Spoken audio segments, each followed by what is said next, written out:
आज खुदा का बहुत बड़ा शुक्र है कि पिछले 11 महीने से जो भगदड़ के जो मायूसी ने वो जेल में कैदोबंद की मुसीबत बर्दाश्त कर रहे थे, आज तकरीबन 11 महीने होते आ रहे। हर तरह की पहले दिन से हम लोग कोशिश की है। मुस्तकीम 3 महीने रह के उसी वक्त उन्होंने वहाँ वादा किया था कि इंशाल्लाह मेरे जाते ही मैं पूरी कोशिश करूँगा, और अपने वादे के मुताबिक उन्होंने आज तक के काम किया है। तकरीबन 10 से 20 चक्कर हम लोगों के बम्बई हाई कोर्ट को हो चुके। यहाँ हर तरह की कोशिश किए लेकिन यहाँ फतेह नहीं मिली। फिर हमने बॉम्बे हाई कोर्ट में दाखिल किए। बदकिस्मती से बहुत पहले ज़मानत हो जाना चाहिए था, लेकिन मैटर बोर्ड के ऊपर आते नहीं थे। किसी तरह हमने फिर मैटर बोर्ड पे लेने लगा है। पिछले हफ्ते में 6:30 बजे जब समाप्त के लिए निकला, जज को बताया कि भाई ये 11 महीने से जेल में है और केस ऐसी है कि तमाम लोग यहीं पे ज़मानत पे छूट जाना चाहिए, लेकिन चूँकि खाकी वर्दी वालों ने केस किया और उन्हें मार लगा इसलिए 307 लगाया है। अदालत ने मुख्तरसन सुन के हम लोगों की दरख्वास्त कबूल की और आज जुम्मा करे सुबह हाई ऑन बोर्ड। इसका मतलब होता है कि पहले सुबह जो 10 केसेस रहते हैं उसके अंदर ये रखा जाता है ताकि किसी भी तरह समाप्त होती है, उसी तरह हाई ऑन बोर्ड रखा था। आज 28 नंबर पे ज़मानत की एप्लीकेशन थी और 1 से 20 तक 1 से 24 तक के जो एंटीसिपेटरी बेल थी वो दोपहर में जुम्मा बाद लेने वाले थे, और हाई ऑन बोर्ड होने की वजह से आज सुबह 11:30 बजे समाज शुरू हुई। 12:30 बजे तक 1 घंटे के अंदर तमाम आर्गूमेंट किए।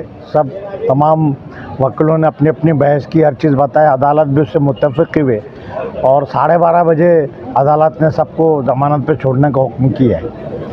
सॉल्वेंसी देना पड़ेगा या ज़मानत का बंदोबस्त नहीं होगा तो उसके भी कोर्ट ने तरीका निकाला है कि अभी 20,000 रुपये कैश भर देना और 8 हफ्ते के बाद वो वापस लेना, दोबारा ज़मानत देके। इस तरह जितनी सहूलत मुलजिमिन को दिलाई जा सकती थी, अल्लाह के फजल से वो दिलाने में हम कामयाबी हुए, उसकी खुशी है। और गांव के लोगों की दुआएं साथ थी, तमाम लोगों की अपनी अपनी मेहनत थी, कुछ सियासत भी उसमें आई, लेकिन हम लोग सियासत से हट के ये कौम और मिलत का मसला था।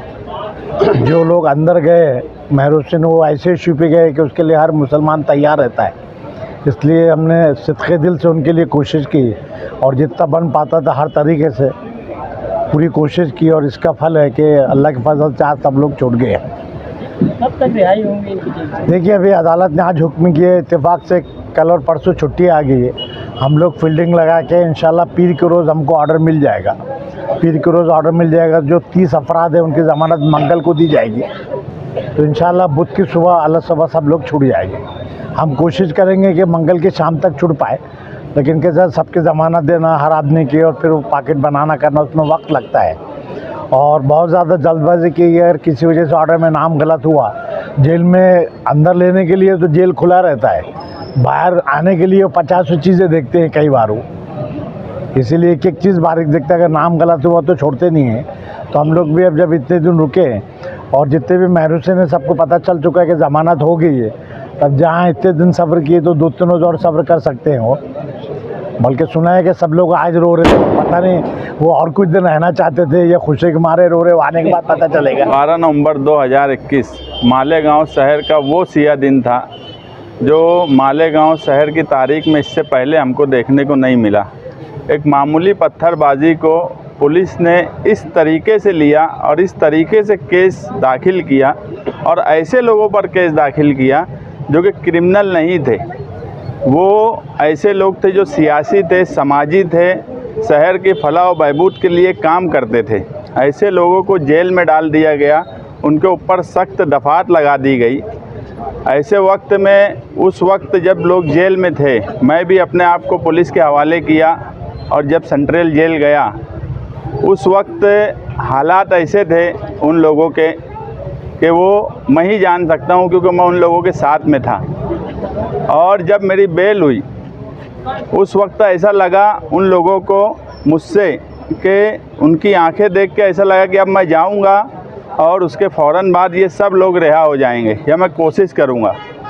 हमने हमारी तरफ से पूरी कोशिश की, मगर इतना वक्त लग जाना, इसके लिए भी मैं अफसोस करता हूं कि इतना वक्त नहीं लगना चाहिए था इस केस में, जितना वक्त इसमें आज लग गया।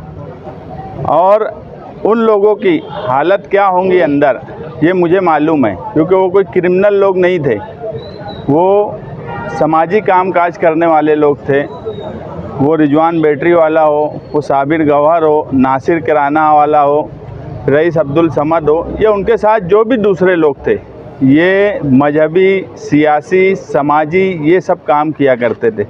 पुलिस ने उन लोगों को सलाखों के पीछे 11 महीने तक डाल दिया। ये बड़े अफसोस की बात है। आज जब उनकी बेल हुई और हम लोग जब बम्बई से मालेगांव के लिए निकले, तो मुझे कतई ये उम्मीद नहीं थी कि मालेगांव शहर में, क्योंकि बारिश बहुत थी, हम लोगों को कहीं लग रहा था कि यार 12-1 बज जाएगा, उस वक्त कौन रहेगा। लेकिन अल्लामा इकबाल पुल पर और दूसरी तरफ जिस तरह से लोगों ने हमारा इस्तकबाल किया, वो वाकई जो निहाल साहब कहते थे कि ये जिंदा दिल वालों का शहर है।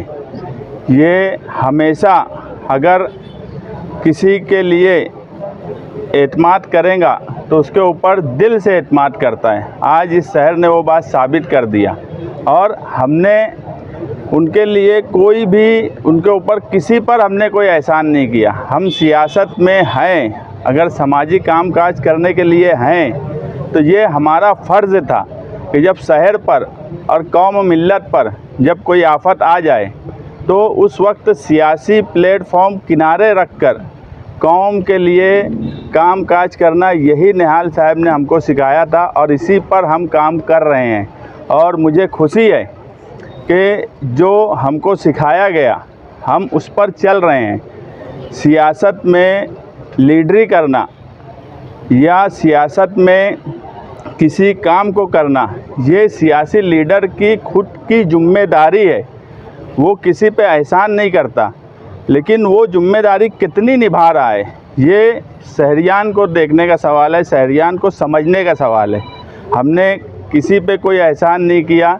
शहर का जब सवाल आया तो हमको जो करना चाहिए था इस फील्ड में हमारा फ़र्ज़ समझ के किया, और हमें इस बात की खुशी है कि हम हमारे फ़र्ज़ में देर से मगर हम उसमें कामयाब हुए।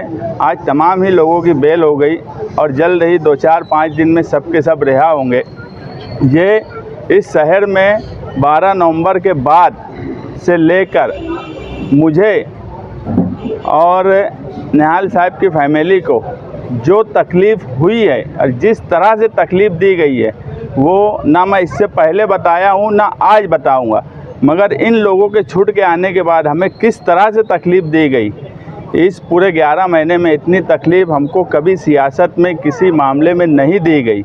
और क्यों कर दी गई, किस वजह से दी गई, ये भी हमारे सामने है, वो भी आवाम के सामने हम ज़रूर बताएंगे। क्योंकि शान हिंद जब मैं जेल में था तो वो बहादुर निहाल साहब की लड़की पूरी जिम्मेदारी से अपना फ़र्ज़ समझते हुए लोगों के लिए कामकाज की।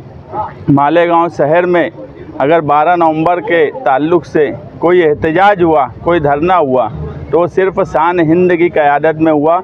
जनता दल के ज़िम्मेदारों ने किया, रिजवान सर ने किया, बाकी भाई ने किया, सैयद सलीम ने किया और जनता दल के जियाले वर्करों ने किया। ये उन वर्करों का भी फ़र्ज़ था। आज हम सीना ठोक कर ये बात कह सकते हैं कि जब 12 नवंबर का सवाल आया तो मालेगांव में वाहिद सियासी पार्टी जनता दल थी जो रोड पर भी लड़ी, जो कोर्ट में भी लड़ी। और यही उसूल, यही चीज़ हमको निहाल साहब ने सिखाया है और हम उसी पर चल रहे हैं। मैंने जो कहा कि हमको कितनी तकलीफ़ दी गई है और कितनी तकलीफ़ दी जा रही है, ये आज तक किसी मामले में नहीं हुआ, लेकिन वक्त आने पर जब सब लोग रिहा होंगे तो क्यों तकलीफ़ दी जा रही है हमें, ये भी हम आवाम के सामने लाएंगे। हम कितनी तकलीफ़ उठाकर काम कर रहे हैं ये फ़िलहाल हम जानते हैं, मगर वो बात आवाम के सामने हम लाएंगे।